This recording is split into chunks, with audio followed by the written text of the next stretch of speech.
एक प्रश्न है आप सभी से कि क्या लोकसभा के स्पीकर को उनके पद से हटाया जा सकता है या नहीं। तो इसका आंसर है यस, बिल्कुल उन्हें अपने पद से हटाया जा सकता है। संविधान में इसके लिए बहुत ही स्पष्ट व्याख्या दी गई है। हालांकि देखा जाए तो यह प्रक्रिया जो है वो केवल लोकसभा पर लागू होती है, राज्यसभा में नहीं लागू होती। संविधान के आर्टिकल 94 के क्लॉज सी में ये बताया गया है, ये क्लियर है, मेंशन है कि जो स्पीकर हैं या डिप्टी स्पीकर हैं उनको लोकसभा के तत्कालीन समस्त सदस्यों के बहुमत से पारित प्रस्ताव के जरिए उन्हें हटाया जा सकता है, साधारण बहुमत से नहीं। ठीक है, ये पॉइंट ध्यान रखने वाली बात है कि उनको जो है वो बहुमत से पारित प्रस्ताव के द्वारा हटाया जा सकता है, साधारण बहुमत से नहीं। अब ध्यान रखना है कि आर्टिकल 94 जो है उसके अनुसार संविधान में जो है मतलब उसके अनुसार 3 स्थितियां बनती हैं, 3 स्थितियों की बात की गई है।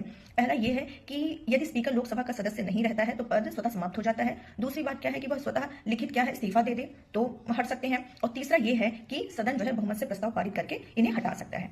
अब ये जो हटाने की जो प्रक्रिया है, पूरा प्रोसेस है, उसकी बात हम लोग करेंगे। यदि कोई सदस्य स्पीकर को हटाने का प्रस्ताव लाना चाहता है तो उसे लिखित नोटिस देना होगा। और इसके लिए क्या करना होता है कि लिखित नोटिस वो किसको देगा, सेक्रेटरी जनरल को देता है।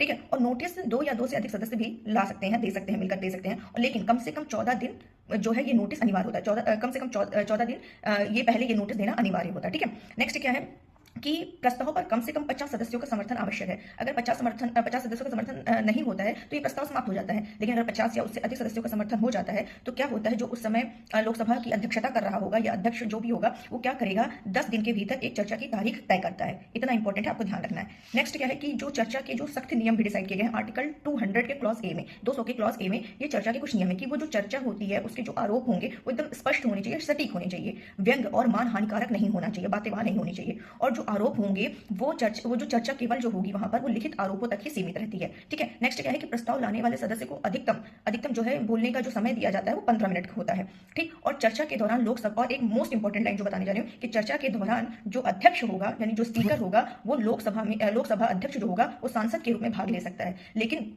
जब मत बराबर होगा तो उस स्थिति में वो अपना कास्टिंग वोट का प्रयोग नहीं कर सकता, कास्टिंग वोट नहीं दे सकता है। ठीक है, नेक्स्ट एक और इंपॉर्टेंट लाइन है कि अब तक कुल 3 बार, कब 1954, 1966 यानी 66 कुछ लोग 66 बोलते हैं, कुछ लोग 66 बोलते हैं, तो 1966 और पहला हुआ था 1954 एंड थर्ड है 1987 में स्पीकर के खिलाफ ऐसा प्रस्ताव लाया गया था। लेकिन ये प्रस्ताव पास नहीं हुआ था, समर्थन नहीं मिला था और वो जो तीनों के तीनों थे उस समय वो क्या थे, अपने पद पर बने रहे। तो ये काफी इंपॉर्टेंट है आपके आने वाले एग्जाम में, तो इसको ध्यान रखिएगा। इसमें पूरा मतलब लोकसभा से इस बार क्वेश्चन बनेगा, चाहे प्री हो मेंस हो, हमें हर एग्जाम में बनेगा, तो इस पर अच्छे से आपको तैयारी कर लेनी है। तो चलिए आज के लिए बस इतना ही रखते हैं। अच्छा लगा हो तो लाइक शेयर एंड फॉलो जरूर करिए, कमेंट जरूर करिए और जो नए हो वो सब्सक्राइब जरूर करिए चैनल को। Thank you so much.